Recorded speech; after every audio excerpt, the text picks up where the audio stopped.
Olá pessoal, estamos iniciando mais um Fazendo Negócios Direito podcast, cujo objetivo é levar conteúdo jurídico sobre o mundo dos negócios para você, nosso ouvinte. E dessa vez estamos tendo a honra de receber aqui em nosso escritório o presidente da OAB Alagoas, Wagner Paz, e o presidente da OAB Arapiraca, Daniel Fernandes. É um momento de satisfação ter aqui em nossa cidade Arapiraca essas duas autoridades do mundo do direito para discutirmos sobre como é gerir uma instituição OAB e, ao mesmo tempo, conciliar com o exercício da advocacia. São duas funções bem complexas e como é na prática essa conciliação. Então, inicialmente eu gostaria de pedir que o Wagner se apresentasse, explicasse para a gente quem é o Wagner Paz, quem foi o Wagner Paz antes do mundo do direito, quem é no exercício da advocacia, no exercício da presidência da OAB e como foi que você conseguiu e está conseguindo fazer essa conciliação. Olá, queria agradecer a oportunidade aqui, grande Vitor, da gente poder dialogar com a advocacia de Arapiraca e de Alagoas, que afinal de contas a rede social permite, não tem fronteiras, então a gente consegue dialogar aqui em Arapiraca, mas levando essa mensagem para toda Alagoas, toda a advocacia, até do país, por que não dizer. Então, saudar, cumprimentá-lo, parabenizá-lo por esse podcast. Muito importante, espaços como este, que a gente possa dialogar, mostrar um pouco do que é a ordem, os trabalhos relevantes que estamos fazendo e cumprimentar o meu querido amigo Daniel Fernandes, que é o timoneiro aqui da nossa OAB Arapiraca, vem fazendo também um grande trabalho, um grande parceiro. E dizer que, olha, Wagner, antes do mundo do direito, era um jovem com aspirações, com idealismo que é inerente a todo jovem e batalhou muito. Tem uma história com Arapiraca, porque durante justamente o período que eu frequentava a Universidade Federal de Alagoas, na graduação, os meus pais moravam em Arapiraca. Meu pai foi transferido primeiro para Pão de Açúcar, depois veio para Arapiraca, era do Banco do Brasil, e minha mãe professora do Estado, que sempre o acompanhava quando ele era transferido. E aí, durante esse período, eu vinha muito a Arapiraca, passar o final de semana, pegava aquele ônibus, né, de sexta-feira, voltando domingo, ou às vezes segunda-feira de manhã, e eu chamei até aqui no bairro Brasília, meus pais moravam aqui próximo, e foi uma oportunidade que eu tive de estudar, morei na casa de uma tia e de um tio, né, em que tive a oportunidade de estudar e me preparar. Me formei em 2003/2004, porque peguei um período de muita, acho que Daniel também, de muita greve no serviço público. Na Universidade Federal tinha, às vezes, 2 meses de greve seguidas, então a gente terminou com um calendário muito atrasado comparado às outras faculdades privadas. Então, de lá para cá, me especializei em Direito Civil Empresarial na UFPE, em Pernambuco, e mais recentemente terminei o mestrado em Direito Público também na UFAL. Sou advogado há esse tempo, ou seja, quase 20 anos. Tenho escritório também quase o mesmo tempo, os mesmos sócios. Digo isso é motivo de orgulho, porque na advocacia você manter os mesmos sócios durante tanto tempo não é fácil. Tem que ter muita confiança, tem que ter muito apoio, sobretudo quando a gente assume essas funções honoríficas. As pessoas não conhecem a realidade que o presidente da ordem, seus dirigentes, todos que compõem a OAB, por exemplo, não têm nenhum tipo de remuneração. Então, a gente precisa atuar em defesa da advocacia e cuidar do escritório. Então, são 2 tarefas muito difíceis e a gente, se não tiver o apoio dos sócios, familiares, é praticamente impossível a gente conciliar essas 2 grandes missões. Então, sou advogado por paixão, por convicção. Nunca pensei em fazer outra coisa a não ser advogar. Tenho isso muito forte dentro de mim. Professor, também há bastante tempo, há mais de uma década. Afastado desde que entrei na ordem da graduação. Continuo lecionando como convidado em pós-graduações. Esse mês agora devo estar no SESMAC, na pós-graduação na área de licitações e contratos, que é a área que eu atuo também, junto com servidores públicos. Então, meu foco é mais o direito administrativo, o direito público. E tem um livro escrito sobre serviços públicos, publicado pela editora Lumen Juris, que foi objeto da minha tese de dissertação na UFAL. Amante da boa música, de um bom samba, de uma boa cervejinha gelada. Futebol também, me arrisco no futebol, no futevôlei. E é isso. Uma pessoa de casa, um pai de família, pai de Davi e do Lucas, esposo da Roberta, uma pessoa que gosto muito também de passar o tempo que eu tenho com a família. Eu acho que nosso principal patrimônio, a nossa base. Então é isso, uma pessoa comum, mas que com essas múltiplas atividades busca sempre conciliar, sempre estar inspirando e ajudando as pessoas ao próximo. Acho que esse talvez seja a maior função da advocacia, é poder servir, poder estar sempre ajudando quem está precisando da gente. E seria essa uma terceira pergunta que eu faria. Como conciliar a advocacia, gestão da OAB e líder de uma família? Que é outra função, como você bem mencionou, muito importante e que requer requer um tempo e uma dedicação muito grande. Tem que ter uma compreensão, enfim, eu imagino que deva ter muitos momentos familiares que você queira participar e não consiga diante das grandes atribuições que essas outras duas funções traz. Exatamente, esse é um grande ponto, porque a gente tem as aspirações, os sonhos, as ambições, e ambição é algo positivo, sim, desde que não seja ganância, nem passe por cima de ninguém para você chegar aos seus objetivos. E quando a gente aspira liderar um processo como esse, de gestão de ordem, a gente tem que ter muito apoio dos nossos familiares, né? Dividir o tempo demanda muita gestão de pessoas, é preciso delegar, né? Entender, por exemplo, que você não vai gerir o OAB sozinho.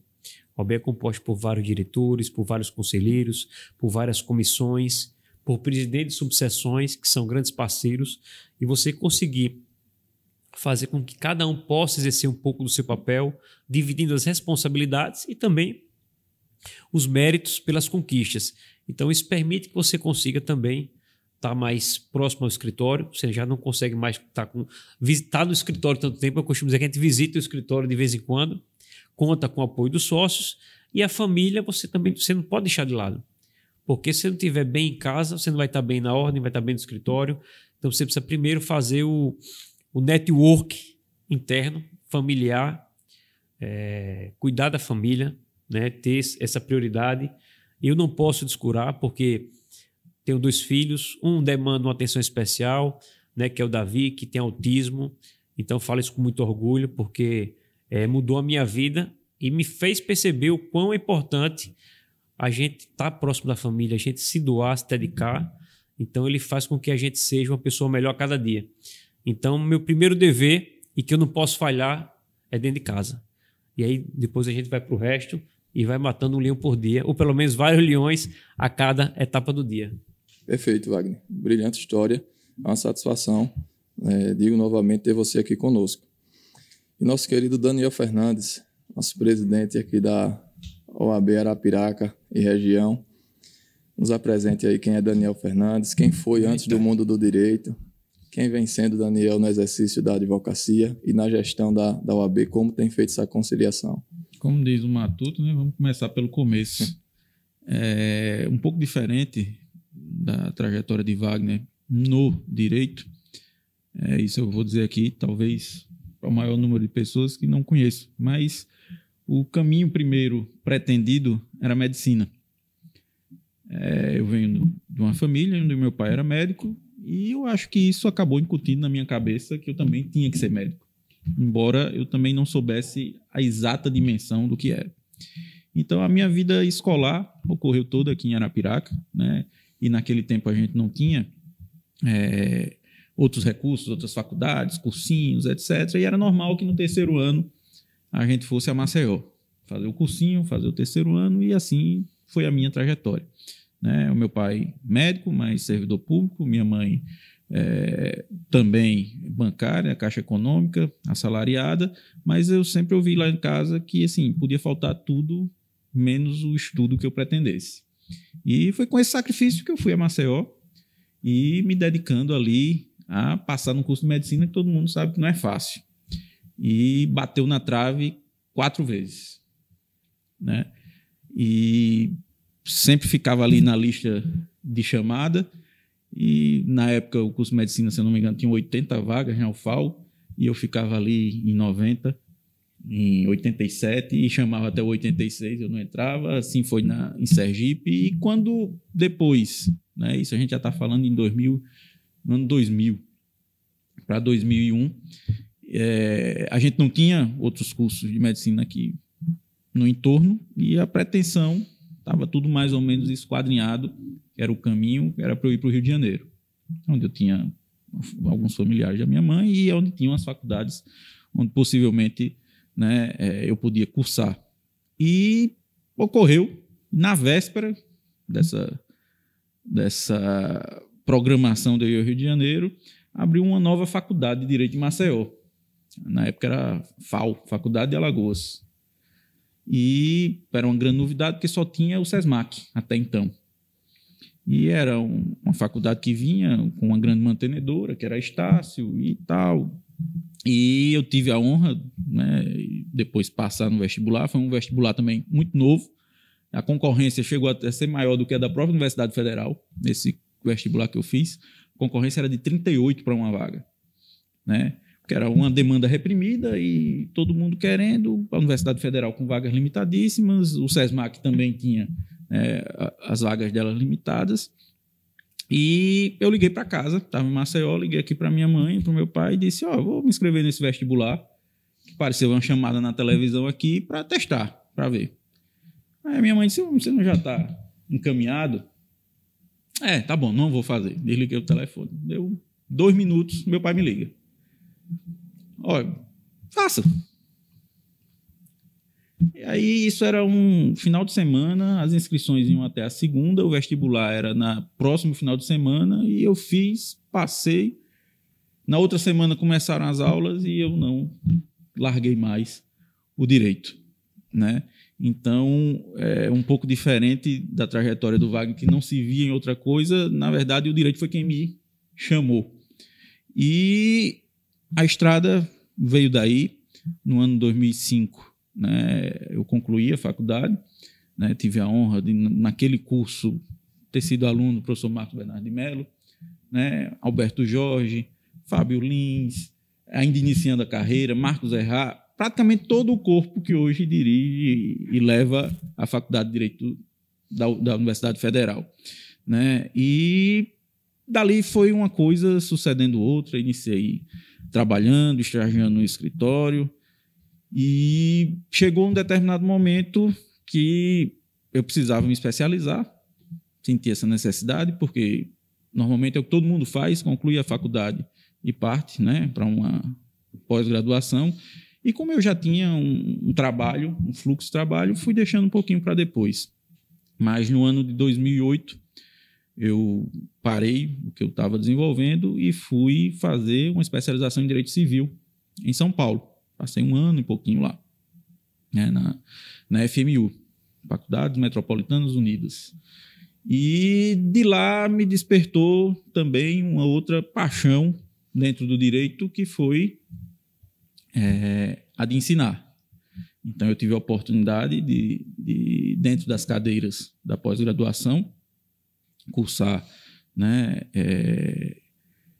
a cadeira que me habilitava, a magistério, e tive a honra de assistir o professor Jorge Fujita, que era doutor da USP, né, de conhecer e trabalhar também de perto com o professor Luiz Antônio Scavone Júnior, que foi um dos primeiros a discorrer sobre direito imobiliário e montar o primeiro manual. Dentro desse manual eu tive a oportunidade de ser um dos colaboradores na revisão, né, e conhecer um outro mundo do direito. E então, em 2009, eu retornei, não só para Alagoas, mas para Maceió, para Arapiraca, e começamos a ensinar em diversas faculdades no estado. E daí, dentro da advocacia, surge um comichão, e um colega chama para participar de uma atividade de ordem, né? E dali, em 2011, fomos candidatos aqui em Arapiraca, né? Na época, o Tiago Bonfim foi candidato pela seccional, que foi quem se sagrou eleito, e nós tínhamos um candidato aqui, que era a Marine, e eu compunha a chapa dela, perdemos a eleição, né? Mas depois dessa perda de eleição, a OAB não saiu mais da gente. E daí a gente pôde desenvolver trabalhos na Caixa de Assistência, no Conselho Seccional, e também, diferente, né, do meu rumo no direito, eu nunca me programei, nem tive assim, um projeto para assumir a presidência da subseção Arapiraca.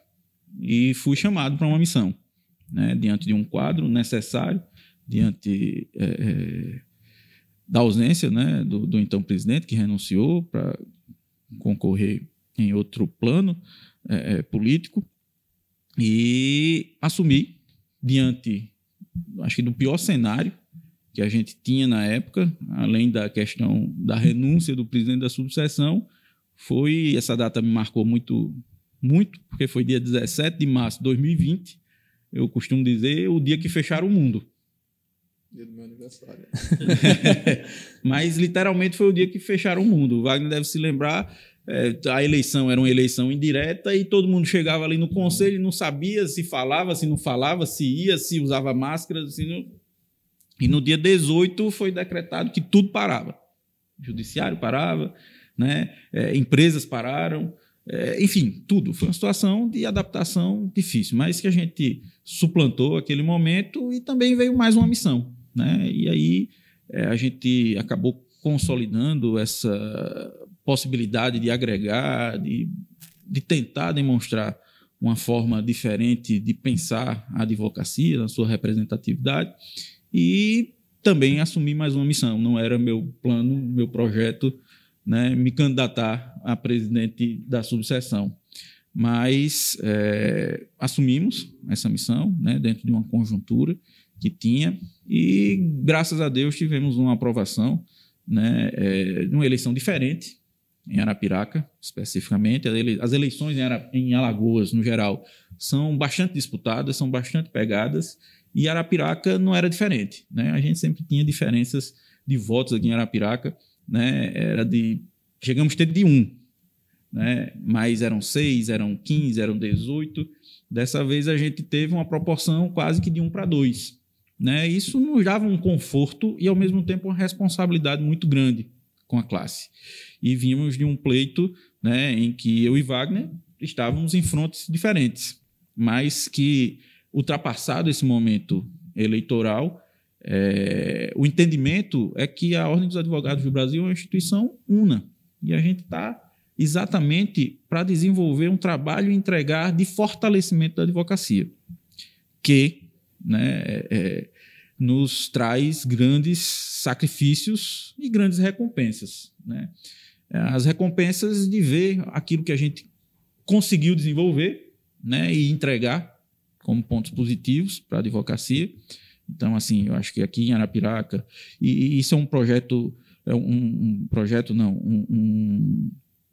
um planejamento, e que você vê dando certo, e que eu acho que nos últimos 9 anos, isso vem em evolução em todo o estado, a OAB tem galgando espaços, representatividade, respeito em todas as classes aqui no estado. E a gente tem essa dificuldade aqui em Arapiraca, que eu acho que a gente está conseguindo também, né, estampar dessa forma. E os sacrifícios vêm daquilo que o Wagner falou, porque é difícil, né, você não estar num evento na escola do filho, é difícil, às vezes, a sua mulher reclamar, né, e às vezes a gente tem que ser compreensível e ouvir a reclamação, porque ela não é desarrazoada, mas da ausência da gente em casa, né, e de férias, de momentos íntimos, querendo ou não, de uma certa forma, o Wagner deve sentir isso numa proporção até maior. Você acaba se expondo pessoalmente, né? E você começa a sentir, né, exatamente essas necessidades de fazer uma dicotomia do que é o Daniel, membro diretivo, né, de uma Ordem dos Advogados do Brasil, assim como pensa o Wagner, e o que é o Daniel, pai, esposo, filho, né, que precisa cuidar, que as pessoas adoecem, que você próprio adoece, e não transparecer essas dificuldades também pessoais, né, enquanto no exercício da representatividade da classe. Então, esse é o Daniel, que é filho, né, filho do Dr. Zé e da Márcia, da Caixa, como popularmente se conhece aqui, né, esposo da Clarissa, pai do Daniel, do José, e um entusiasta, né, da advocacia. Exerço a advocacia, diferente do Wagner, que enveredou pelo viés do direito público, mas eu advogo no direito privado, né, no direito civil, também no direito trabalhista.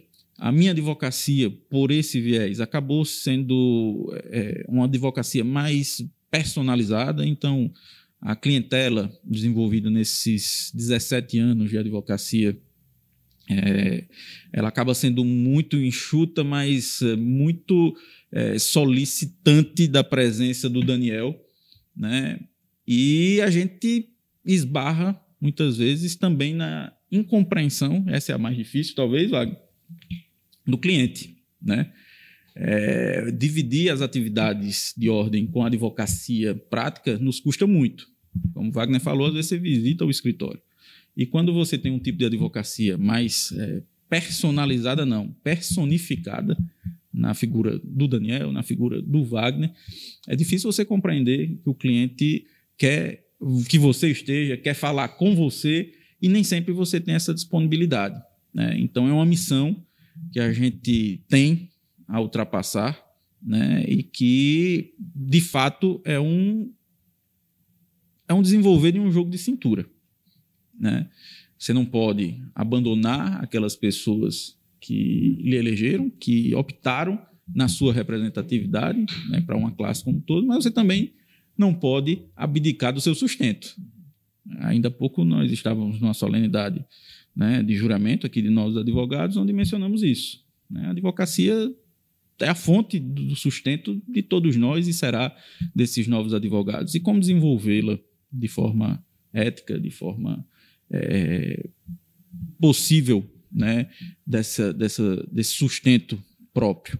E eu acho que esse é um dos principais dilemas que eu carrego comigo hoje. É o que eu sinto bastante, né? É de chegar no escritório, às vezes 5 horas da tarde, e trabalhar até meia-noite, e trabalhar até 1 hora da manhã, né? Hoje, inclusive, tem um prazo pessoal meu, né, que se encerra, um recurso trabalhista. Eu tenho até meia-noite para protocolar. Então, quando encerrar aqui essa gravação do podcast, corro para a sessão do conselho, da subseção, que deve terminar lá para as 5, 5h30, depois me tranco no escritório, que até meia-noite eu tenho que protocolar esse recurso. Então, essa é um quebra-cabeça que a gente vai achando uma pecinha a cada dia e tentando encaixar para fechar, né, espero eu, ao final, uma grande paisagem. E você não tem sócio, mas... Ou tem? Isso, não. Na verdade, eu advogo com a Clarissa, que é minha sócia de vida. Certo. Né? Mas ela também desenvolve uma advocacia, hoje, dentro da advocacia pública, né? E eu acabo ficando sozinho na advocacia privada. Então, isso tudo me traz, né, algumas dificuldades pela forma de eu exercer a advocacia, ser essa forma direta, né, com o cliente, com o diretor da empresa que é assessorada pela gente, né? Enfim, isso traz uma dificuldade, certamente. Veja, você disse que em março de 2020 não estava programado, se tornou presidente da subseção Arapiraca, não tendo um sócio direto nessa atuação da advocacia privada, com empresa privada, naquele momento de incertezas, de anormalidade. Então, assim, é algo que a gente, como advogado, precisa entender. A gente, como advogado, tem que ter essa empatia com aquele que está lá liderando aquela classe. Então, assim, você falou dessa questão de não poder participar de um evento escolar. Quarta-feira agora é aniversário de meu filho. Tem 2 meses que a minha esposa já, quase todo dia, ela diz, olha, dia tal, não vá para o escritório, porque eu moro em Junqueiro, eu venho a Arapiraca todos os dias, mas moro em Junqueiro, minha cidade natal. Então, assim, hoje eu saí de casa, ela foi logo dizendo, olha, não marque nada para quarta. Amanhã eu tenho certeza que ela vai dizer não, porque eu sou um pouco esquecido, sabe? Eu só vou assumindo os compromissos. Então, assim, quando a gente vê essa quantidade de demanda que isso nos traz e outra, gerir a instituição, pelo que eu observo, é aquela história, você está ali, a qualquer momento pode receber uma ligação, o advogado está tendo essa dificuldade aqui com prerrogativas, por mais que vocês tenham uma comissão, por mais interessada que seja essa comissão, são profissionais também que, havendo aquela hierarquia organizacional, não tem remuneração, não tem como você cobrar, eu imagino, né?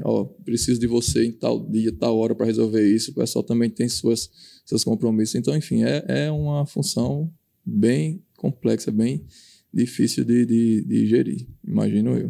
Eu queria passar a bola até me intrometendo aí de entrevistador, mas o Wagner, mais cedo um pouco, falou num ponto importante que você mencionou aí, que às vezes, por incrível que pareça, né, a classe ou não tem conhecimento ou às vezes não reconhece. E seria bom que o Wagner explorasse para que ele falasse qual remuneração, né, os dirigentes de classe têm. Muito importante. Acho que foi a primeira coisa que eu falei aqui, foi que não tinha nenhum tipo de remuneração. Nenhuma contraprestação pecuniária. E às vezes a gente é muito cobrado, né, para estar em todos os lugares ao mesmo tempo. Essa semana eu saí da central de flagrantes, um caso de um colega que tinha sido preso, e isso foi dormir 5 horas da manhã.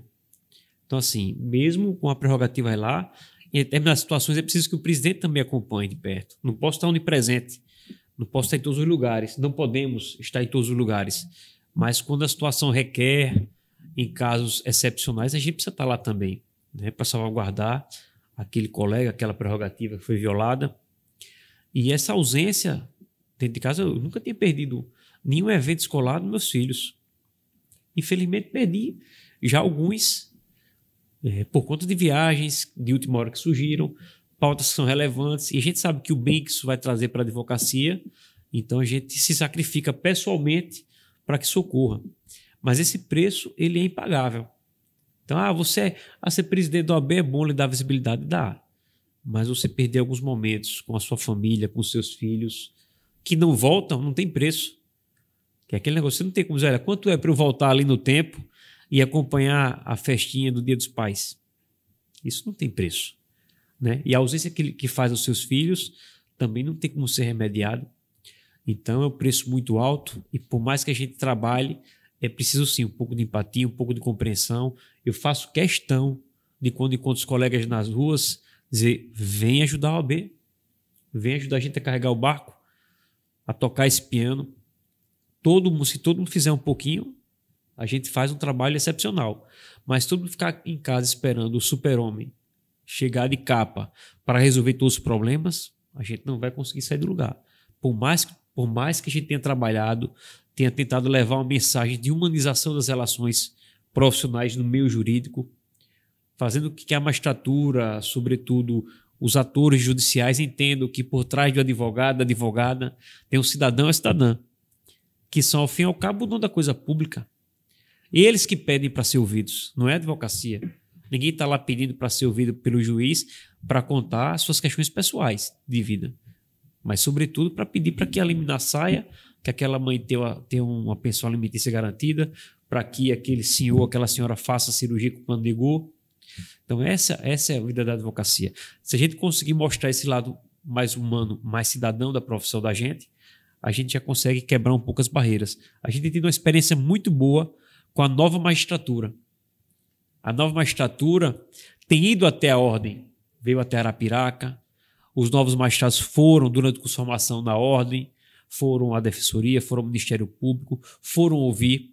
Alguns deles oriundos de advocacia. Teve um que me confessou que teve que deixar para lá os honorários, os honorários ínfimos, porque foi deferido agora, ele já era magistrado, e não valia a pena se ele fosse pagar a passagem para ir receber, não pagava o valor que ele tinha para receber. Ou seja, então ele sabe um pouco das agruras de advocacia. Tenho certeza e plena convicção que ele será um grande magistrado. Então eles estão fazendo um papel diverso, estão querendo ouvir a advocacia. A magistrada de Santa Luzia do Norte mandou mensagem querendo ouvir a advocacia, se colocando à disposição. dizendo que eu estou presente para receber a advocacia alagoana, mas também estou criando um canal a mais. Não é para restringir, é para ampliar. Então, isso fiquei muito feliz com essa receptividade. Acho que o tribunal hoje também vive um novo momento, né? Os embargadores estão conscientes do papel da advocacia, e esse trabalho que a gente está fazendo é um trabalho realmente que é a longo prazo. Cada presidente que passou deixou a sua história de luta, de dificuldade, e a gente vai tentando galgar mais esse espaço para reconhecer. Vai resolver tudo? Não vai. E eu costumo dizer, quem tiver essa varinha mágica, pode vir, que a gente coloca na posição de linha de frente para que resolva, porque não é fácil, mas a gente está construindo, tivemos grandes vitórias recentemente em defesa de honorários, na trabalhista, com reconhecimento pelo Tribunal Superior do Trabalho, a OAB entrando como amicus curiae, para decidir, foi decidido assim, de que a Justiça do Trabalho não pode se imiscuir na relação contratual para discutir se 20%, 30% do contrato é razoável ou não é. Isso não é matéria feita à Justiça do Trabalho. Isso foi uma vitória importante. Recentemente, conseguimos a vitória no Tribunal Regional Federal da 5ª Região, com sustentação da OAB como amicus curiae também, para reconhecer o direito à percepção dos 30% da advocacia previdenciária, com a participação do presidente nacional da comissão. Nós solicitamos que ele tivesse presente, Dr. Bruno Batista, ex-presidente da OAB Pernambuco, esteve lá junto com o nosso conselheiro federal Sérgio Ludman, que é o procurador nacional de prerrogativas, de defesa de honorários. Conseguimos essa vitória. E lembro que até pouco tempo, os 30% era algo impensável. A magistratura não deferia os 30%. Era uma coisa que não pode. Mas por que não pode? Se a relação contratual é privada. Então, muitas vezes, ele não entende toda a história. E a gente faz questão de frisar em todos os lugares que a gente chega. Você precisa acompanhar toda a história, sobretudo a previdenciária. Sobretudo a advocacia previdenciária. O INSS não distribui benefício social. Se a advocacia não for buscar nos rincões desse estado, desse país, o cliente paga o combustível, paga às vezes um almoço, paga o exame médico, vai no INSS 3, 4 vezes negado, entra com ação judicial, demora, recorre. Ao final, vem alguém para dizer que foi pouco, que é muito o que você vai ganhar, o que você vai receber. Sim, mas se ele não fosse lá, não tinha acontecido. Aquela parte estava até hoje sem ter um mínimo existencial, sem ter sequer o que comer, o que pôr na mesa. Então é importante mostrar esse lado humano, esse lado cidadão da advocacia. A advocacia é a voz constitucional do cidadão brasileiro. Então, se a gente conseguir mostrar esse lado, em contrapartida, ser intransigente na defesa dos honorários e das prerrogativas, eu acho que a gente consegue avançar um pouco mais, como eu disse, sem pretensão de tentar resolver todos os problemas, mas avançando. Só essa magistratura nova que chega agora na estadual, que vai sobretudo para a linha de frente nos municípios mais distantes, já ajuda, porque quem mais precisa é a advocacia do interior. Eu tinha só um complemento a fazer a fala do Wagner, que eu acho que vale muito destacar. Diante desse grande número de advogados que estão aí no mercado, né, é importante frisar que todos nós, não temos uma renda fixa. Diferente, né, de todos os outros chamados atores judiciais, como magistrados, promotor de justiça, defensor público, né, e tantos outros, né, que no fim do mês, de um jeito ou de outro, tem um salário digno, por sinal, né, nas suas contas bancárias. E é justo que eu tenho. E é justo que eu tenho. E o que a gente quer, na verdade, com essas garantias de prerrogativas e honorários, é dar a mesma dignidade que a Constituição legitima à advocacia. E se dá com o próprio sustento.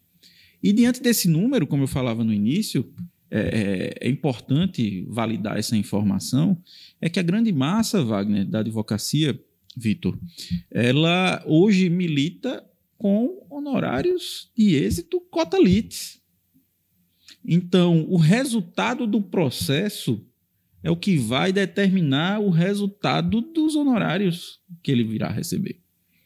né? E a gente percebe isso na nova magistratura. O Vitor teve a oportunidade de nos acompanhar a visita do magistrado aqui de Junqueiro, que é daqui de Arapiraca, o Danilo, foi nosso colega advogado, e ele muito bem expôs isso, né? Talvez uma das coisas que o tiraram da advocacia e levaram à magistratura era a necessidade de ter que ir bater na porta, no balcão, para pedir um favor que ele sabia que não tinha favor a ser pedido. Tem uma frase do Paulo Roberto Oliveira Lima, que é desembargador, é o decano hoje do TRF5, que ele disse, eu era apaixonado pela advocacia. Ele é um apaixonado pela advocacia, disse, eu virei juiz para ser o juiz que eu gostaria de ver e não tive enquanto advogado fui. Perfeito. Acho que é mais ou menos essa linha que eu... Exatamente. Né? Então, eu acho que uma falta, não só de sensibilidade, mas às vezes de conhecimento, né, de alguns, não de todos, lógico, é às vezes o desconhecimento da própria lei que rege e que regula a atividade advocatícia, né? O nosso Estatuto da Advocacia. Lá é onde se estabelece o quanto o advogado pode contratar, qual o limite que ele pode contratar. E é uma lei federal, né? Não é uma decisão judicial que diz, não, o advogado contratou aqui 30%, mas eu entendo que ele só tem que receber 20%. É uma relação privada, a advocacia não é relação mercantil.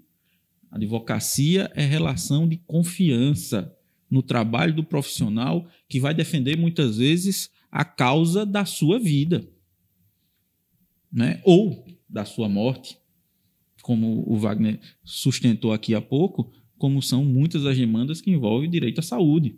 Há uma cirurgia que o plano negou, ou a dificuldade na demora da cirurgia que o SUS não autorizou, né? Então, o que a instituição compreende e busca nada mais é do que colocar os pontos nos is, né?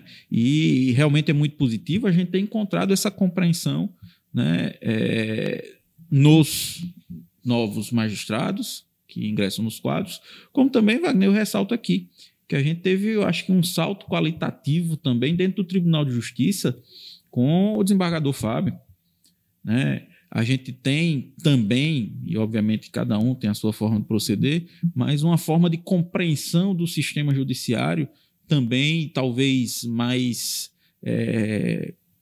moderno, com o presidente Torinho, com o desembargador Domingos na Corregedoria. Então é uma quadra, né, que se fecha com personagens em que a gente precisa cobrar deles exatamente esses avanços, esses pontos, as orientações, e eu tenho certeza, né, que a ordem não vai se furtar a nenhuma das demandas que sejam benéficas para a advocacia, porque ao final, como o presidente Wagner falou, né, nós não somos só uma corporação de classe, eu falava isso mais cedo, né? A lei que nos regula, que regula a nossa atividade, ela nos atribui, enquanto instituição, um munus público de defesa da Constituição, dos direitos sociais, dos direitos humanos, da célere e eficaz e eficiente aplicação da justiça, né? Então, a OAB ela transcende uma mera associação classista, né? E a gente não pode se furtar essas demandas que nos são apresentadas. E falando especificamente da comarca de Junqueiro, eu senti muito pouco na pele o que vocês sentem.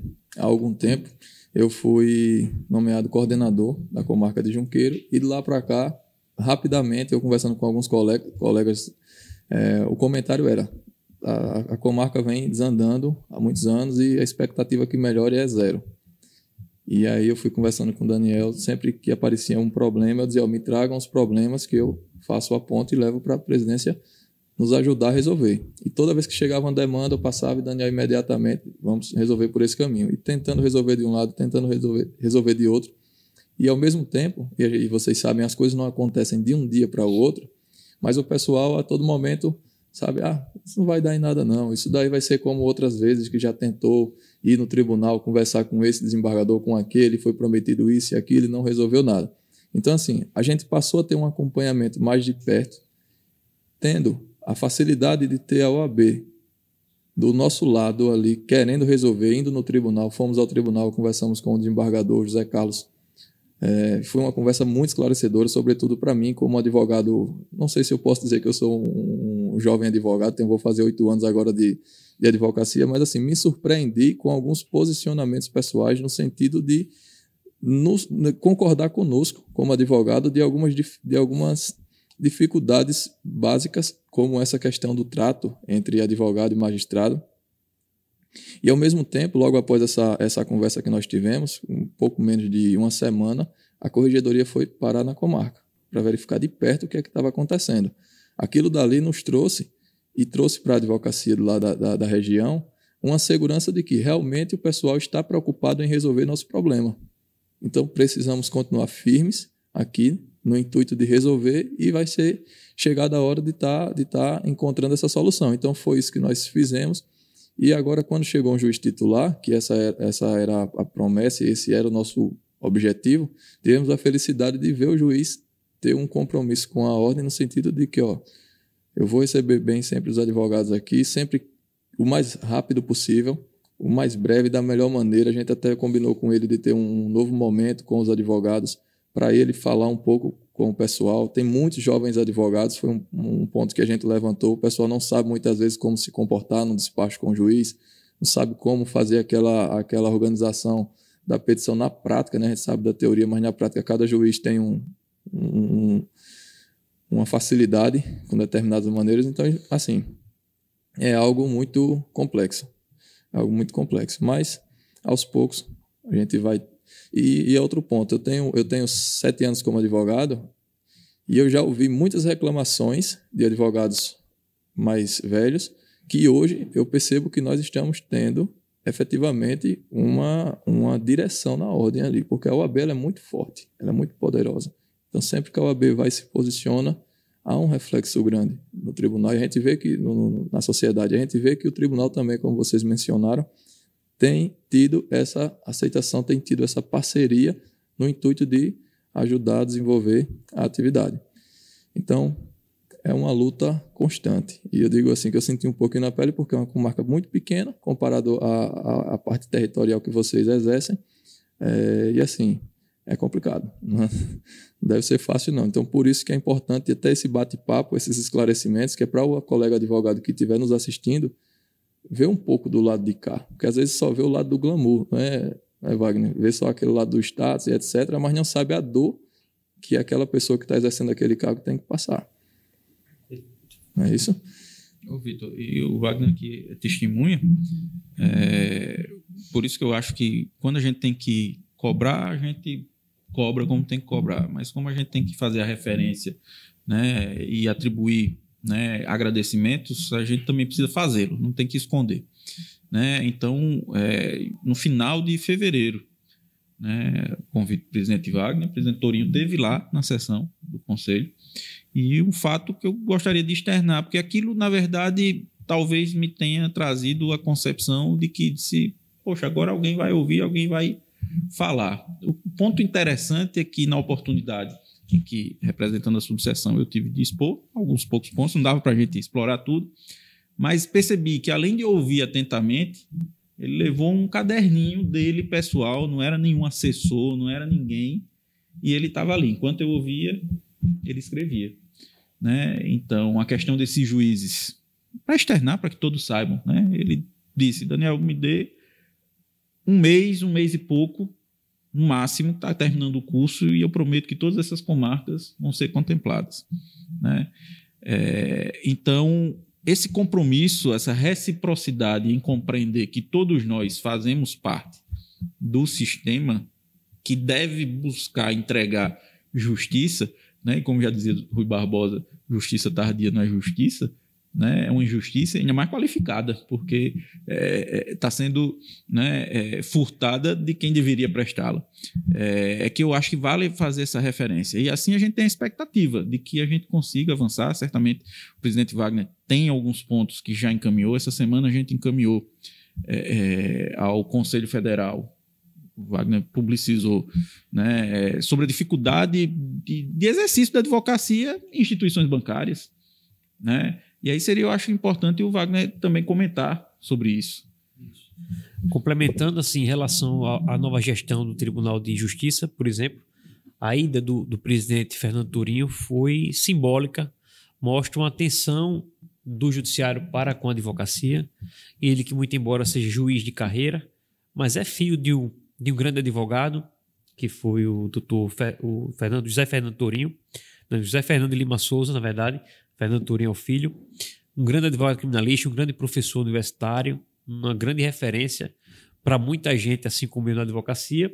Então ele sabe as dores e as angústias pelas quais o pai passou, então traz isso de certa forma, vivenciou isso aí, traz isso para a magistratura. Então dá uma abertura, parabenizá-lo publicamente, porque ele retomou com o núcleo de atores judiciais, o NIEG, ou seja, uma vez por mês estaremos sentados juntos, presidente do Tribunal de Justiça, presidente da OAB, procurador-geral de Justiça, corregedor, defensor público geral e outros atores para discutir de forma constante e perene as necessidades de aprimoramento do sistema judicial. Então isso é por demais relevante, isso mostra a importância da advocacia. Esse é um ponto que eu acho que não poderia passar despercebido. Eu acho também que o doutor Orlando, que tem toda uma relação com a cidade de Arapiraca, né, na vice-presidência, sempre teve uma deferência, um atendimento com a advocacia ímpar, também é muito importante naquela construção dessa nova forma de pensar e gerir o Tribunal de Justiça. Nós estivemos recentemente levando um apelo que não é só de Alagoas, de Arapiraca, mas é um apelo do Nordeste. O Nordeste, ele precisa ser respeitado. A advocacia nordestina não pode ser tratada nas instituições bancárias como se fosse um despachante, como bem lembrou o presidente de Pernambuco, Fernando Ribeiro. Nós temos o direito de receber os alvarás dentro do prazo fixado nas normativas. Não podemos esperar 10, 15, 20 dias para receber. E é uma situação que a gente precisa unir força, porque a instituição bancária, ela a princípio não tem nenhuma submissão em relação à ordem. E é isso que muita gente não entende da advocacia. O que é que a OAB tem feito? A OAB fez tudo possível. A gente já oficiou, a gente já levou para o Tribunal de Justiça, mas a gente precisa de um reforço. E aí, sabendo as limitações, fizemos um pleito e levamos até o Colégio de Presidentes do Nordeste e, recentemente, oficiamos o Conselho Federal, em que tivemos o presidente Beto Simonetti disse, não, essa dor não é só de vocês, essa dor é nossa e vamos tratar isso a nível de Conselho Federal. Então, essa mensagem é importante, passar para a advocacia, de que essa, talvez a maior angústia hoje da advocacia, está sendo encaminhada pelo Conselho Federal, com a devida importância que ela tem, e temos uma grande expectativa que isso seja resolvido. Então, esse momento é muito propício, e é por isso que a gente está fazendo um trabalho hoje de tentar unir a advocacia.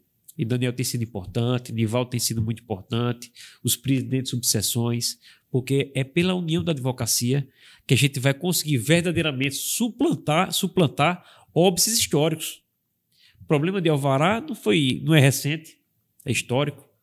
Problema de não atendimento à advocacia não é recente, é histórico. E quanto mais advogado no mercado, mais difícil está. Quanto menos magistrados nas varas, nos concursos, que teve uma defasagem muito grande, porque teve pouquíssimos concursos públicos recentemente, maiores são os problemas. E eles se agravam, mas são históricos. Quando a advocacia perceber que ela unida ela é mais forte, e a gente enfrentando as grandes e históricas demandas uníssonos, a nossa voz é mais forte, o nosso sentir ele é ecoado e a gente consegue ter mais eficiência, mais eficácia, mais resultado. Então é isso que eu acho que a gente tende a caminhar para esse cenário e fortalecendo essas pautas. Então, representamos vários magistrados, promotores, delegados, servidores. Quem não respeitar a advocacia vai ter o retorno. Muitas vezes não pode ser publicizado, porque tem o dever de sigilo, né? Tem que respeitar as questões para não causar um dano ainda maior, enfim. Mas é um trabalho que é feito, silencioso. E dentro das instâncias próprias, né? E dentro das instâncias próprias. Então esse trabalho que muitas vezes não aparece, de você estar na central de flagrante defendendo colegas, você está no interior lá brigando na ponta, você está representando. É um trabalho que não aparece, não dá visibilidade. E muitas vezes traz não vou dizer que é um prejuízo, mas traz um desgaste pessoal, né, que você vai ter que arcar com aquilo. É o ônus de quem está na linha de frente, mas a gente faz. Mas a gente tem muita expectativa o momento é muito oportuno, temos um presidente do TRT que é oriundo da advocacia, temos um Tribunal de Justiça hoje, além desses dois líderes, o corregedor, o desembargador Domingos também tem tido muita deferência, diz que vai à ordem também ouvir a advocacia, os membros do Quinto, Tuti Més e o Fábio Ferrari, que foi uma grande aquisição para o Tribunal de Justiça, tem sido um grande defensor das prerrogativas, das bandeiras de advocacia alagoana. Então é bom deixar isso registrado publicamente, porque assim o faz por merecer. Faz questão de deixar lá estampado na parede do seu gabinete a origem da qual ele veio, que é a advocacia, com uma frase lá que foi colocada na época que parabenizamos ele pela vitória. Enfim, acho que o momento é propício, cabe agora a nós termos a consciência de que a luta coletiva hoje ela tem que se sobrepor às questões individuais. Falando especificamente do Fábio Ferrari, uma menção importante também, ele veio aqui ao nosso escritório no período eleitoral da campanha, pediu nosso apoio, nós demos, e posteriormente nós fomos visitar ele no gabinete, e eu não digo que ele nos recebeu da mesma forma com que ele veio aqui. Ele recebeu lá com mais engajamento do que quando veio pedir o nosso apoio. Isso nos deixou um pouco assim surpreso, porque normalmente, na prática, infelizmente, é o contrário, né? E quando a gente foi lá, ele recebeu a gente, por mais que tivesse ali abarrotado de compromisso e de pessoas querendo falar com ele, de uma maneira muito instigante e animadora. Então, assim, isso é fundamental. Então, quando a gente vê tantas lideranças nos tribunais, no judiciário, que advieram da advocacia ou que têm esse respeito com a advocacia, vocês acreditam que seria demais eu dizer que a OAB nunca foi tão forte como está sendo hoje? Eu acho que é uma construção. Acho que a gente não pode ter essa petulância de querer se arvorar com a OAB. Eu acho que é uma construção. Cada um teve a sua participação histórica, né? Se a OAB é forte hoje, a gente não pode esquecer dos períodos mais difíceis, como foi Perfeito. A ditadura, né? Então, o que seria da gente sem Evandro Lise Silva, sem Sobral Pinto, sem Herman de Assis Baeta, alagoano, que foi alagoano de Cururipe, foi presidente do Conselho Federal no período justamente de redemocratização. Marcela Venere, a outra alagoana que presidiu o Conselho Federal. Então, isso serve para a gente de aprendizado. E se a gente não respeita a nossa história, aqueles que nos antecederam, a gente não está preparado para servir, né? Então, nós temos que entender a participação de todos nessa construção. E, por óbvio, quem vai chegando, né, com aquele trabalho que já foi antecedido, vai realmente botando uma pedrinha a mais essa construção para que a gente possa ter, de fato, a OAB cada vez mais respeitada. Acho que talvez essa seria a minha visão sobre essa construção histórica do que é a ordem hoje. Sei que em todos os momentos que o país precisou, a ordem esteve lá presente. Com a República, desde Rui Barbosa, né, e tantos outros líderes, até chegar ao estágio presente. Marcela Venere foi o autor do impeachment, inclusive, do presidente Fernando Collor, que era, ou seja, o presidente do Conselho Federal era alagoano e o presidente da República era alagoano. Você vê como os alagoanos têm, eu acho que, uma tendência a se destacarem nos cenários políticos. Não é diferente hoje. Você tem dois expoentes da política, quer você goste ou não, e tem que respeitar a história de cada um deles, o senador Renan Calheiros e o Arthur Lira. Sim. Né? Tem Rodrigo Cunha, que está na vice-presidência do Senado. Ou seja, você tem grandes expoentes hoje do cenário político, são alagoanos. Enfim, e cada um está construindo a sua história. Acho que isso é importante a gente deixar frisado para reconhecer também o trabalho de quem nos precedeu. Dentro dessa concepção que o Wagner expôs, eu tenho a compreensão exatamente de que a grandeza da ordem, da OAB, ela vem de ultrapassar todas essas eras, digamos assim, da nossa história recente, sem envergar, né? Então, a garantia que se busca de todos os direitos sociais, da própria advocacia como porta-voz da sociedade, né? A tenacidade que a ordem se comportou durante todos esses períodos fez com que ela permanecesse.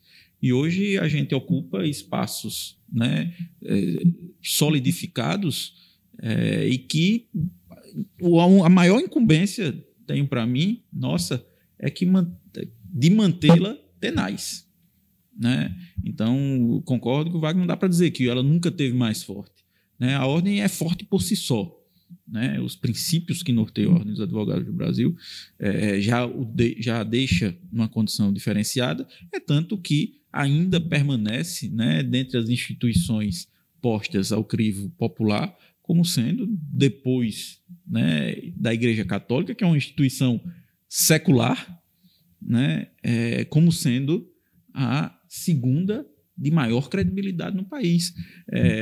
O Wagner tem uma passagem de uma servidora lá da seccional, mas eu também às vezes costumo dizer, a OAB ela acaba sendo a última porta que o cidadão bate quando não tem mais a quem pedir, em desespero. Às vezes foi ao Executivo Municipal, foi ao Legislativo, foi ao delegado, foi ao promotor, foi ao juiz e não viu a situação dela evoluir, né? E daí a gente tem essa cobrança, né? Vai lá, bate na porta da OAB e às vezes por alguma coisa, vamos dizer assim, mais odierna, mais comum, às vezes a gente é cobrado também, né? Cadê a OAB que não falou? Cadê a OAB que não se posicionou?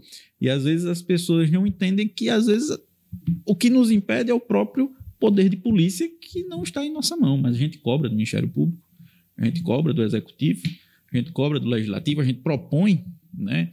A gente falava agora há pouco em PECs importantes para a advocacia, e eu acho que é isso, na verdade, que move e mantém a advocacia tenaz. Muito bom. E mudando um pouco de assunto, trazendo agora para a advocacia, e especificamente da advocacia mais jovem. Vocês mencionaram que agora há pouco estava no juramento, recebendo e dando as boas-vindas a novos advogados. Hoje nós temos pouco mais de 20 mil advogados inscritos aqui na subseção, na seccional Alagoas. Não é isso? O que é que vocês enxergam como advogados e como presidente da OAB? Quais são as principais dificuldades que a jovem advocacia vem passando e quais conselhos vocês dariam para esses novos profissionais da área do direito? O mercado, cada vez ele está mais abarrotado, saturado, digamos assim. E a gente ainda tem um agravante, que é a questão da inteligência artificial, que vem ocupar espaços relevantes da advocacia. Então, isso dificulta muito quem está chegando no mercado e precisa se fixar. Mas eu acredito muito na capacidade humana. Eu acho que a inteligência artificial, as tecnologias não vão conseguir suplantar, superar a capacidade humana de resolver as questões, sobretudo questões humanas dependem de um olhar sensível. E assim não vai ser diferente com a advocacia.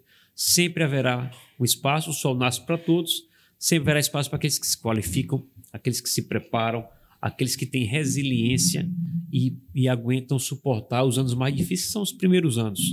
A gente tem feito um trabalho de abrir os horizontes, mostrando novos espaços de trabalho para a advocacia, como o direito das startups, como compliance, o direito médico, as especificidades que vão surgindo. Fizemos um grande evento, 2 grandes eventos no ano passado, um deles sobre a advocacia notarial e de registros, que é um nicho de mercado muito amplo para a advocacia e é pouco explorado.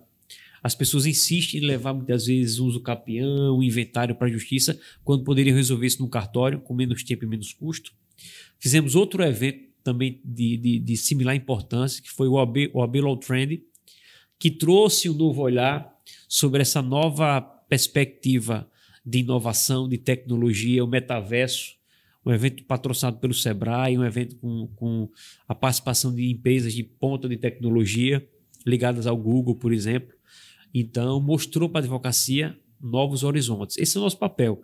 A gente, às vezes, consegue abrir espaço de mercado com as instituições públicas, com programas como residência jurídica e outros espaços, mas a gente tem que também abrir os horizontes, mostrar para a advocacia que existem espaços que são pouco percorridos e que eles podem trilhar para conseguir ter a sua contraprestação pelo trabalho. Então, acho que esse é o caminho que a gente vem percorrendo, né, tentando capacitar a advocacia, é muito importante. Acho que a advocacia precisa também fazer uma reflexão, né? Muita gente se forma querendo sucesso, e falei isso hoje, citando um livro que é muito bom, que é chamado O Jeito Harvard de Ser Feliz, de Sean Ashore, que é um professor de Harvard, que ele faz um estudo e mostra, olha, diferente do que as pessoas imaginam, não é o sucesso que vai levar à felicidade. É a felicidade, o caminho para chegar ao sucesso. É a forma que você enxerga a sua vida, a forma que você encara a vida. Você está sempre com um sorriso aberto. Ele faz uma pesquisa, mostra dentro de vários estudos que ele apresenta no livro, chama a atenção o caso dos estudantes de Harvard. Ele mostra que alguns que enxergavam aquilo ali como um fardo, eu tenho um monte de trabalho, estou com tanto peso, carregando aquele fardo de estudar em Harvard, dos compromissos, eles demoravam mais a chegar ao sucesso do que aqueles estudantes, muitas vezes vindos de situações mais adversas, que pelo simples fato de cursar a maior universidade do mundo, estavam felizes da vida. Então aquela leveza, aquela felicidade, eles conseguiam aproveitar muito mais o momento e chegar ao sucesso em menor tempo, né? Então acho que a advocacia que chega agora, a advocacia jovem, precisa fazer essa reflexão. O sucesso, ele não é o fim. A felicidade é o início e acho que é também o fim. E sucesso não está atrelado ao bem material. A gente condiciona a felicidade da gente, por exemplo, eu vou ter sucesso quando eu tiver uma boa casa, um bom carro, que eu estiver ganhando bem. E às vezes você nem tem tempo para isso. A pandemia nos ensinou. A gente não tem o controle. A vida é um imponderável. Já dizia Saramago no livro Levantado do Chão. O mundo nunca está contente. No dia que eu estiver, terá a morte como certa. Ou seja, nós não temos o controle sobre a nossa vida. Então tem o imponderável que nos rege. Então você tem que fazer o seu melhor hoje. Estar feliz. Dar sempre o seu melhor. Não é o melhor do que os outros. Eu não quero ser melhor do que o Daniel. Eu tenho que ser melhor do que o Wagner. A cada dia eu tenho que superar a mim mesmo. E fazer o meu melhor dentro das limitações que eu tenho. Dentro das minhas próprias condições. E aí eu enxergar a minha vida, agradecer pela oportunidade de estar vivo, de poder fazer o meu melhor, e as coisas vão caminhando para o sucesso. Preparação, né, capacidade de resistir à adversidade e fé, né? Como diria a música de Gilberto Gil, andar com fé eu vou, que a fé não costuma falhar. Isso aí. Ô Wagner, então você levantou vários pontos muito interessantes aí. Veja, novos mercados de advocacia que muitas vezes não estão sendo explorados. Às vezes a gente vê aquela briga sangrenta dentro de uma delegacia, dentro de uma central de flagrantes, pelos clientes previdenciários e etc. Aquela briga, aquela disputa que cada vez mais prejudica a advocacia, sobretudo o pessoal que está ingressando na profissão, sendo que tem muitos outros mercados da advocacia, vamos dizer assim, que estão inexplorados. Temos aí o direito digital, que eu acredito que é um mercado muito promissor e pouco explorado, tem essa parte extrajudicial e etc. E como... As formas extrajudiciais de resolução de conflito, sim, né, já estão aí há um pouquinho mais tempo andando, mas ainda em Alagoas não se desenvolveram como em outras localidades se desenvolveram, né? A mediação, a conciliação, a arbitragem também são nichos importantes, né? Quando a sociedade, sobretudo a sociedade empresarial, comerciantes, despertarem para a economia que farão ao invés da judicialização, né? Talvez isso comece a rodar. E começando a rodar, talvez os nossos colegas, né, que tenham a intenção de militar na área, procurem se habilitar para promoverem isso, né? Às vezes a gente tem a ideia de que o honorário vai ser mais barato, né, porque não foi judicializado. Não, pode ter o mesmo honorário, mas num procedimento mais célere, né, Vitor? E pelo que o Wagner falou, tem uma coisa que parece ser muito lógica, né? Advogar só se aprende advogando. E a grande dificuldade pontual, mas condição sine qua non para que as pessoas despertem para a qualificação no exercício da advocacia, é que a gente tem, de fato, diversas e plurais instituições de ensino que não ensinam ninguém a advogar, né? Na verdade, às vezes acabam cuspindo bacharéis aí à torta e à direita, né, que já passam pelo primeiro filtro, que é o exame de ordem, que também não atesta, né, longe de dizer, capacidade nem competência de ninguém.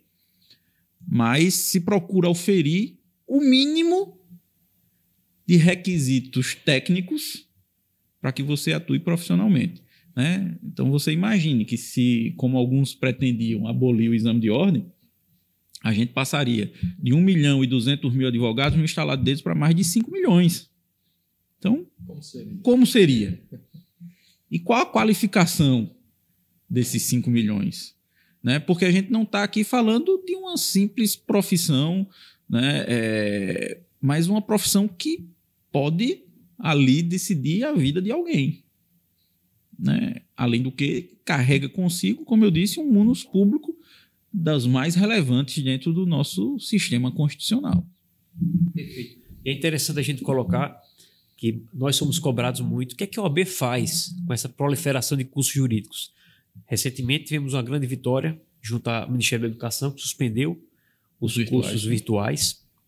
A OAB emite parecer sobre a qualidade dos cursos, muito embora esse parecer ele é opinativo, ele não é vinculativo, então fica a critério ao sabor político deferir ou não a abertura, e por isso muitas vezes são abertos contra a opinião abalizada do Conselho Federal. E recentemente aqui nós lançamos um selo. Tem o selo federal, lançamos o selo estadual, que é o OAB Indica, tem o OAB Recomenda e tem o OAB Indica, que é o local, para avaliar a qualidade das faculdades. Então, se nós não temos o poder de polícia de fechar instituições que não atendem requisitos mínimos, nós vamos inverter. Nós vamos pelo critério de indicar aquelas que atingem. Nós vamos tentar melhorar o mercado através de uma atitude propositiva. Olha, eu não vou dizer que é ruim, mas eu vou dizer quem é melhor, quem é bom, quem está apto, e para que os pais não sejam, e as próprios estudantes não sejam vítimas de estelionatos educacionais. Você entrar na faculdade achando que vai resolver a sua vida, passar 5 anos pagando uma faculdade cara, achando que vai ter um mercado de trabalho lá, que vai estar preparado, sai e aí? Porque a faculdade não tem estrutura. E essas diretrizes que o edital, que foi lançado há pouco tempo pela OAB Alagoas, vai além do que o do Conselho Federal. O Conselho Federal utiliza muito o critério da aprovação no exame de ordem. O nosso critério são outros, inclusive núcleo de prática jurídica, projeto de iniciação científica, biblioteca atualizada, né? Acessibilidade, que é tão importante. Então, esses outros fatores vão fazer com que a gente analise se aquelas instituições estão mantendo, pelo menos, o padrão que justificou a sua abertura. Então, esse é o caminho que a OAB vem fazendo para tentar melhorar o nível de qualidade das instituições de direito aqui no nosso estado. Isso é fundamental, Wagner. Fundamental. A gente, aqui em nosso escritório, temos alguns advogados associados e o que mais a gente observa como dificuldade é o pessoal chegar sem saber como se quer iniciar a advocacia, por onde começar, qual área escolher, como eu vou fazer para ter clientes. Porque, como bem vocês mencionaram, a faculdade ela não prepara para o mercado de trabalho. Então, assim, esse ponto que você mencionou no questionamento anterior sobre o caminho para chegar à felicidade, tem que ter uma resiliência muito grande. Se o advogado estiver pensando que eu passei no exame da ordem, agora eu estou feito, ele vai se decepcionar com a profissão, sendo que, na verdade, o que pode estar faltando a ele é uma orientação, no sentido de que todo início, normalmente, ele é mais difícil, né, de se ganhar o espaço que você pretende ter. E acredito, como até o Daniel mencionou, que vocês, no início da profissão da advocacia de vocês, não imaginavam que hoje estariam ocupando um cargo tão importante na ordem e estariam desenvolvendo a advocacia como vem desenvolvendo hoje. Então, é importante que vocês mencionem para o pessoal que às vezes a pessoa vê o Wagner Paz como está hoje, vê o Daniel Fernandes como está hoje e não consegue enxergar ele há 15 anos, 20 anos atrás, e que certamente vocês, quando iniciaram, tinham essa insegurança que o pessoal tem hoje. Então, assim, eu pergunto diretamente, vocês, em algum momento, imaginaram que estaria ocupando essa cadeira tão importante da ordem? Eu posso dizer assim que eu sempre tive um sonho, né?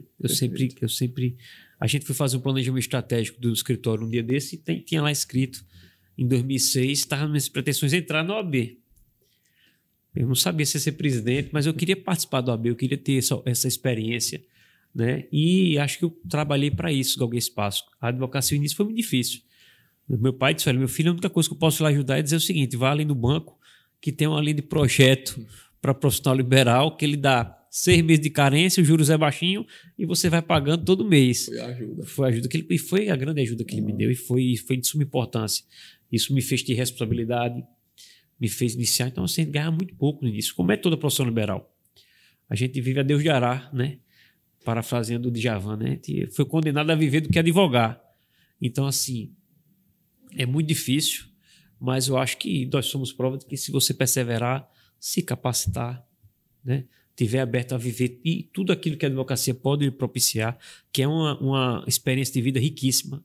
É riquíssimo você ir no interior, você viver aquela dor, você levar um vará de soltura, né? Hoje é tudo virtual, mas até que você levava na porta do presídio, soltava, a pessoa vinha, antes de abraçar a própria família, abraçava o advogado, né? Aquela pessoa que precisa de uma pensão alimentícia, de um benefício social. Por isso que ele diz, olha, a falsa percepção. Às vezes o magistrado, não, quero defender a parte, que 30% é alto. Perguntou para o cidadão o que é que ele pensa? Porque falta de estudo não tem a ver com falta de capacidade, não. Tem muita gente que vai baixando no mercado. Você vê a pessoa às vezes humilde, mas vai fazer um negócio com ela. Se você não for esperto, ela tira uma vantagem, porque ele é um negociador nato, não está na essência. E reconhecer que as pessoas têm a sua autoindependência.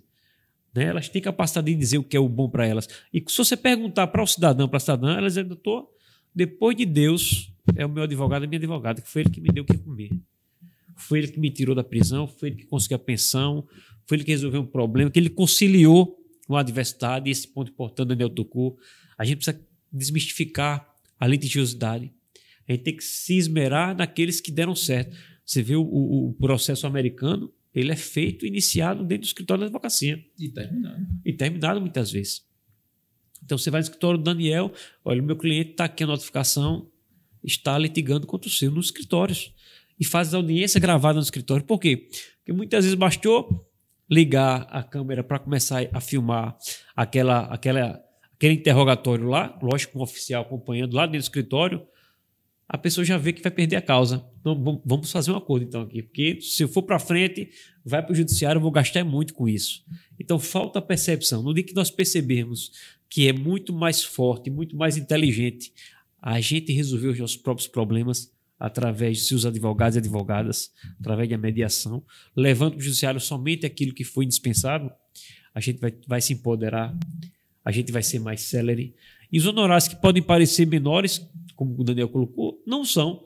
Porque se você botar 10 mil reais e dividir 20 mil reais, se você dividir por 10, 15 anos, ele já não paga o custo que você teve. Mas se você resolver aquilo ali em uma semana, 2 semanas, em 30 dias... 6 meses, eu acho que uma demanda que você consiga hoje resolver em 6 meses é um puto espaço de tempo, né? Assim, enxuto. E a dificuldade, Wagner, que eu acho que a cultura, né, é geral, não está só dentro da cultura entre nós advogados, da litigiosidade. Eu digo isso porque às vezes eu enfrento dificuldade com o cliente de esclarecer. Rapaz, olha, nesse caso aqui, vamos fazer uma coisa. Não, doutor, mas eu não tenho culpa. Eu não dou um tostão. Eu disse, rapaz, ó, mas se a gente for por aqui, você vai gastar mais com isso, vai gastar mais com os honorários que você vai me pagar, né? Aí parece até que a gente é besta, né? Mas é porque sabe que aquela demanda, como o Wagner bem expôs, você vai cobrar X, que você entra no judiciário com data, que é a data do protocolo, mas você não sabe a data da saída, né? Enquanto que se você sentar, ainda não, né, na forma norte-americana do common law, mas se você conhece o colega que está patrocinando ou que advoga para outra causa do cliente dele, né, a parte adversa, chama no teu escritório, bicho, ó, esse caso aqui assim, assado, você consegue conversar com a sua parte para chegar, né, com o seu cliente para chegar aqui no meio termo? Eu acho que isso a gente precisa exercitar mais, mas a gente encontra dificuldade não só da cultura social, da litigiosidade, quanto na cultura dentro da advocacia também. Né? Às vezes o advogado diz, não interessa fazer acordo, não, vamos deixar para ver o que é que dá. Né? Usa o processo como até vingança. Não, quero Exato. até o final, prefiro perder, mas... Exatamente orgulho. Isso. Veja, e vocês falaram do judiciário, falaram da resolução de conflitos extrajudiciais. Existe também uma outra área que eu tenho atuado bastante nela, que é a parte preventiva da advocacia. Eu não sei se Wagner atua com empresas privadas, Daniel já mencionou que atua nessa área. Então, assim, temos a resolução de conflitos extrajudiciais e a prevenção do conflito, que é onde entra esse trabalho de assessoria jurídica para a empresa. A gente vai fazer uma gestão de risco, consegue antever o problema remediar ali antes, prevenir, etc. Então, assim, e como o Daniel falou, é uma questão cultural. A gente tem desenvolvido essa atividade aqui em Arapiraca, mas nós percebemos uma dificuldade do empresário em entender a real necessidade dessa atuação. Então, mensalmente, nós estamos desenvolvendo aqui palestras no escritório com a finalidade de, tijolinho por tijolinho, e mostrando a importância desse serviço. Veja, como é que você vai perceber, como é que o empresário vai saber que algo é importante se ele não conhece? Então, a gente vem desenvolvendo essa atividade. Semana passada a gente teve uma palestra sobre os 2% do ICMS no estoque. Foi mencionado até o posicionamento da OAB e foi aplaudido aqui pelos empresários e contadores que estavam assistindo, porque foi uma coragem da instituição e gerou uma repercussão social muito grande. Então, vem aquele ponto. Qual a importância da OAB? O quão forte é a OAB? Então, assim, existem muitos nichos de mercado da advocacia que não estão sendo explorados como deveria. E o pessoal, sobretudo a jovem advocacia, vem degladiando ali por aqueles tipos de processos, aquelas situações anteriores e conflitos certamente chegam na OAB por conta disso daí. Então, assim, é algo que a gente precisa culturalmente trabalhar, tanto a parte do nosso cliente como a parte da advocacia mesmo. Porque esse trabalho de você mostrar para um empresário que ele precisa desse serviço, muitas vezes ele não vai contratar você, quando ele entender isso, ele pode contratar um outro advogado que preste aquele serviço também. E a partir do momento que ele sabe que precisa, certamente ele não vai querer deixar de ter na empresa dele. Então, não sei se vocês atuam nessa área, se atuam, me corrijam se eu estiver errado nessas considerações e nos ajude a levar cada vez mais conhecimento para o pessoal que precisa receber. Eu acho que esse é um ponto essencial da advocacia. A cultura, por exemplo, que tem no Sudeste e no Sul, não fazem nada sem antes ouvir um advogado. Então, a gente aqui está acostumado a dizer, doutor, dá uma olhadinha nesse contrato. Não dou, não. Não vou cobrar tanto. Não, doutor, mas tá pronto. Se você assinar esse contrato assim, teve um cliente do escritório que a gente disse, olha, se você assinar esse contrato, você vai perder tudo. Porque você não vai cumprir essa obrigação nesse tempo que está consignado e você já olhou as cláusulas penais, aí foi quando ele tomou um susto. Então, assim, às vezes o cliente prefere pagar. Ele não acha ruim, por exemplo, pagar 20% de um auto de infração astronômico para o advogado, mas ele se incomoda de pagar um mensal que muitas vezes é menor, que talvez ele não tivesse um auto de infração daquele, com certeza não teria. Então é preciso que o empresariado repense. Deixa até título de sugestão, um livro que ontem foi o dia do livro e tem um livro que é muito, muito interessante, de Adam Grant, que é Pense de Novo. Ele traz o ponto de vista ele é um dos escritores mais festejados norte-americanos e ele mostra com vários casos como é importante você se repensar. Um deles é o caso do dono da BlackBerry, que insistiu com o modelo de smartphone, era o maior fatia do mercado, era deles. Quando surgiu o iPhone, ele, não, isso não vai dar certo. Você trazer um computador para dentro, aqui o teclado é importante. E aí, com o passar dos anos, depois de uma década, ele só tinha 1% do mercado norte-americano. Então, como é importante você repensar todos os dias a sua forma de enxergar o mundo.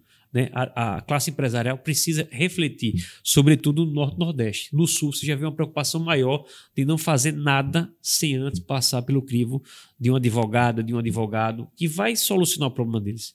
Então, o problema chega depois para tentar resolver, muitas vezes algo que era simples, poderia ser resolvido antes, mas que acha que o contrato é algo simples, é algo banal. Não é. O problema, depois que se instaura para ser resolvido, é muito mais complexo, muito mais custoso, e às vezes você não vai conseguir resolver. Você vai ter que assumir o risco de não ter feito uma consultoria preventiva. E obrigado por ter citado a Ordem. A Ordem comprou a briga realmente.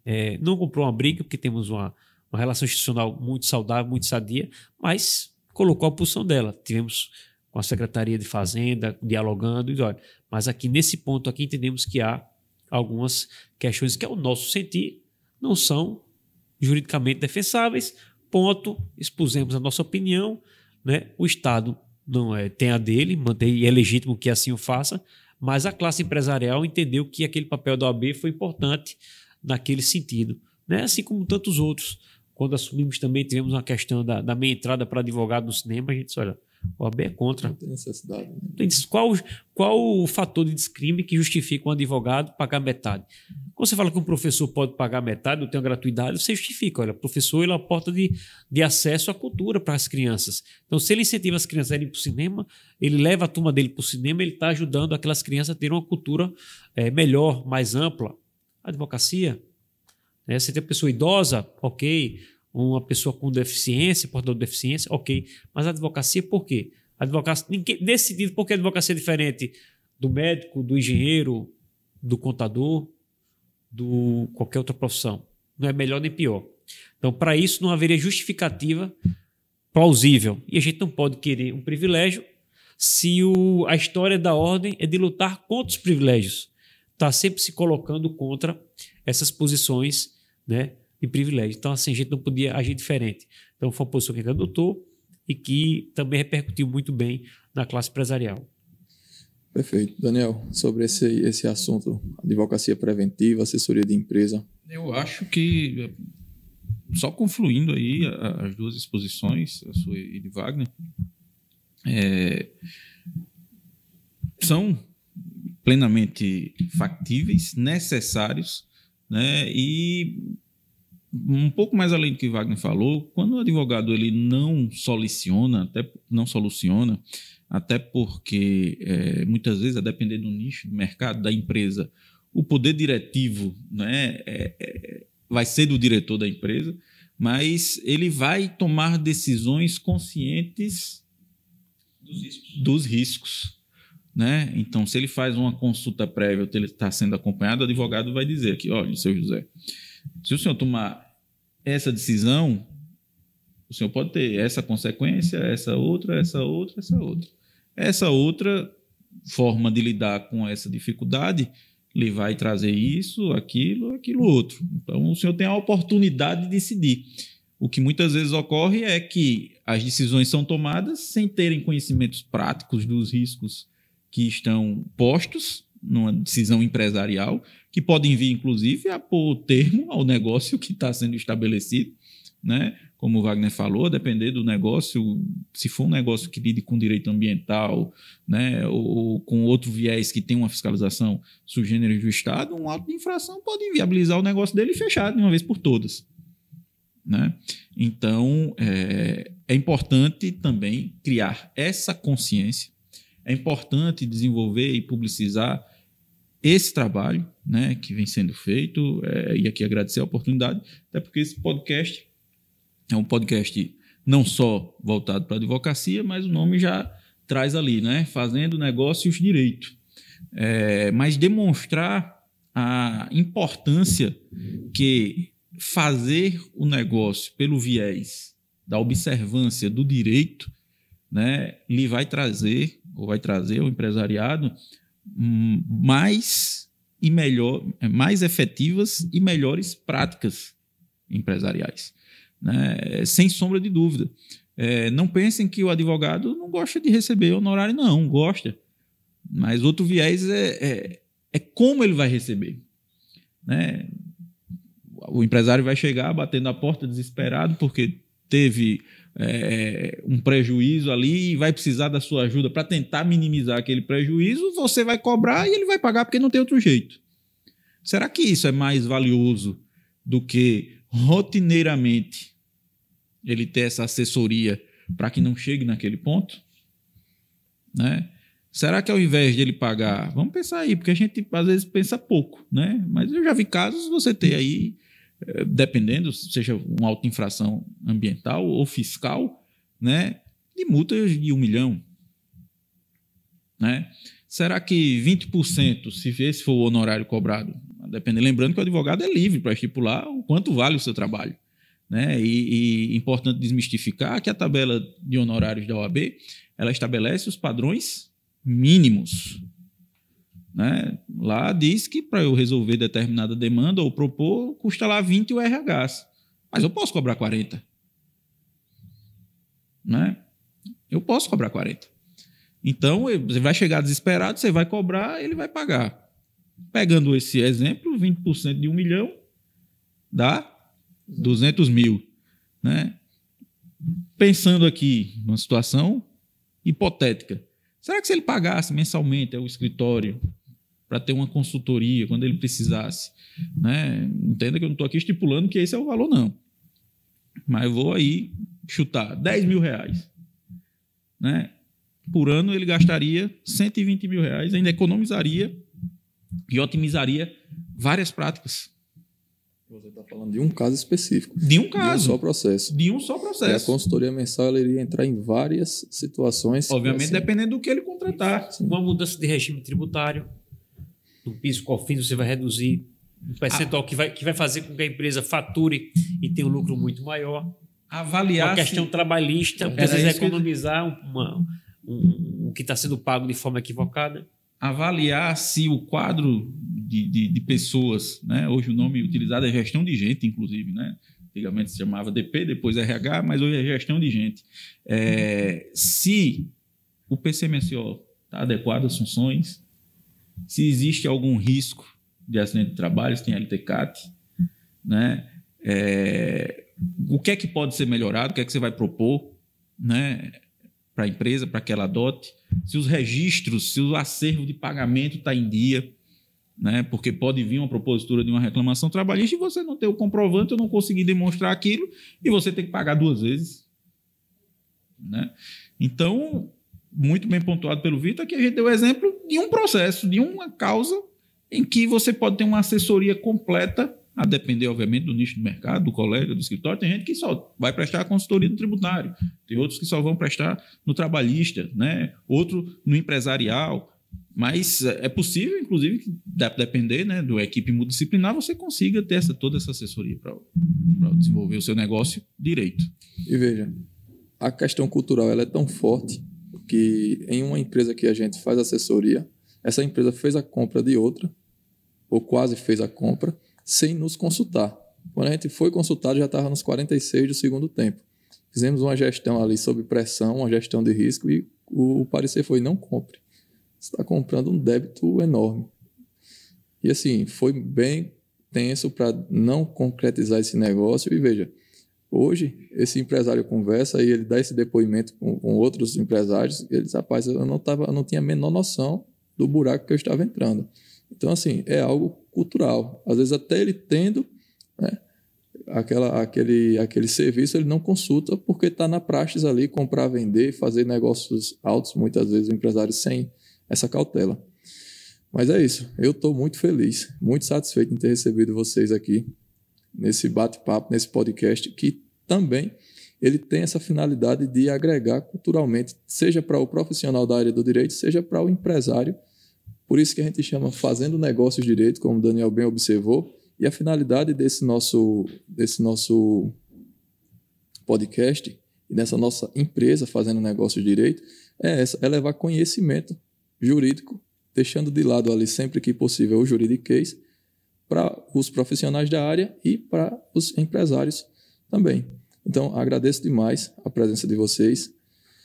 Nosso colega Daniel já participou de outro com a gente aqui. É uma satisfação sempre muito grande receber você.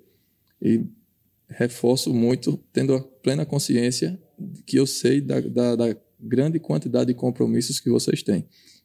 Assunto a gente tem aqui para bater papo, né, por muito tempo, mas sabendo que a agenda de vocês... Quando 3 vezes gera vínculo... Tá vendo aí? Pois é isso. Se quiserem fazer algumas considerações finais, fiquem à vontade. A palavra está com vocês. Vou deixar o presidente para falar por último, o presidente Wagner, mas é só agradecer, Vitor. Na verdade, o convite a gente tentou, né, conciliar, de fato, datas, possibilidade, né, do Wagner vir, para que a gente abordasse esses aspectos, né, de gestão, de ordem e advocacia, expor e dar conhecimento, né, como bem pontuou o Wagner. Isso certamente vai ser visto não somente em Arapiraca, mas eu vou mais, não só em Alagoas, né, vai ficar disponível no mundo todo. Então, despertar o conhecimento e a curiosidade das pessoas que às vezes não compreendem o que é a gestão de ordem, o que é a advocacia, qual o posicionamento, né, da instituição dentro do cenário político, institucional, que se faz a ordem. Expor aos jovens advogados, sobretudo, eu sei que tem esse viés de se buscar conhecimento e estímulo, né, para o exercício da advocacia, trazer a eles essas mensagens de perseverança, de, olha, qualifiquem-se. Apesar da gente ter falado aqui números que inicialmente podem assustar, mas tem espaço para todos. Tem espaço para todos, né? Basta que você vá pavimentando o seu caminho, né? Mais adiante você vai olhar para trás e vai ver, né, o quão distante você chegou e quanto você não esperava chegar. Advogar é uma arte, já dizem aí os ditados, né? Mas, sobretudo, ela vem da perseverança. Não é fácil iniciar. Na verdade, talvez seja o momento mais difícil. Às vezes você acha que é entrar na faculdade, depois você acha que vai ser passar na ordem. E aí, quando você passa na ordem, eu dizia isso muito aos meus alunos, né? Quando recebe a carteira, diz: e agora? Por que é que eu faço? Para onde eu vou? O que é que eu vou fazer? Né? E porque ninguém vai bater na sua porta para dizer: ei, eu quero lhe contratar, vou lhe pagar. Você nem sabe como cobrar, né, no início. Então, por isso eu disse, advogar só se aprende advogando. Não tenham vergonha de consultar um amigo, de saber se eu estou na dúvida aqui se eu devo colocar esse poder ou não na procuração. Pergunte. Você só vai saber isso quando você for fazer a segunda vez a procuração, você não vai precisar mais, né? Em que lado eu sento na mesa para fazer uma audiência? Estou nervoso, não dormi porque eu vou fazer a minha primeira audiência, né? Como é que eu devo me portar?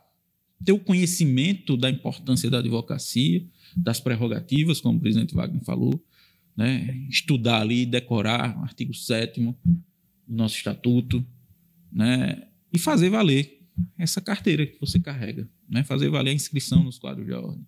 Então, Vitor, muito obrigado por mais uma vez a oportunidade, né, de poder falar aqui. Espero ter atendido, né, os anseios, e fico agradecido também de, nessa oportunidade, estar com outro grande personagem aqui da nossa advocacia, hoje presidente da Ordem dos Advogados, da nossa seccional, e nessa quadra, como eu falei um pouco mais anterior, né, estarmos unidos em busca de fazer a OAB mais tenaz ainda. Perfeito. Quero agradecer também, meu amigo, pela oportunidade de estar aqui hoje, poder falar ao lado de Daniel, né, de estarmos juntos buscando essa melhoria para a advocacia. Deixar uma mensagem também de otimismo, de esperança, por mais que a advocacia seja uma profissão de resistência, de resiliência, como na canção de Tamoio, de Antônio Gonçalves Dias, né? A vida é luta renhida, né? Viver é lutar. A vida é combate, que aos fracos abate e aos fortes só pode exaltar. A advocacia é muito disso. É lutar, é perseverar, mas sempre vai haver espaço para aqueles que se capacitam, para aqueles que estão se preparando e que estão antenados às mudanças na sociedade, que são muito rápidas, né? Sobretudo nesse período pós-pandêmico, a gente teve que se adaptar a uma nova realidade. Então, acho que a advocacia pode ter, sim, uma expectativa de ter o seu espaço de trabalho. Basta realmente buscar o caminho, que não é um caminho fácil, né? Um caminho muitas vezes contado aí por coaches e profissionais, com todo o respeito que eu tenho aos profissionais que trabalham nessa área, que são muito importantes, cada um na sua função, mas vemos muitas vezes alguns vendendo uma vida de ilusão, uma vida de facilidade, né, que tudo vai ser fácil. Não vai ser fácil, vai ser difícil, mas ao fim você vai ter uma recompensa que muitas vezes não está atrelada à questão patrimonial, mas sim à questão de realização pessoal. Então procurem fazer aquilo que gostam, né? Exerçam o direito na sua plenitude, não se permitam ser diminuídos no exercício da sua profissão e saibam que existe uma profissão das mais belas que existe, que leva todos os dias dignidade e cidadania a quem mais precisa. Então, para todas as outras coisas, a gente vai estar aqui prontos, enquanto instituição, para defender a advocacia e defender aquele que está lá na ponta precisando de um auxílio. Porque a gente sabe que a nossa missão é, sim, fazer por quem mais precisa. que é o cidadão e a cidadã brasileira, como eu disse sempre, que são os donos da coisa pública.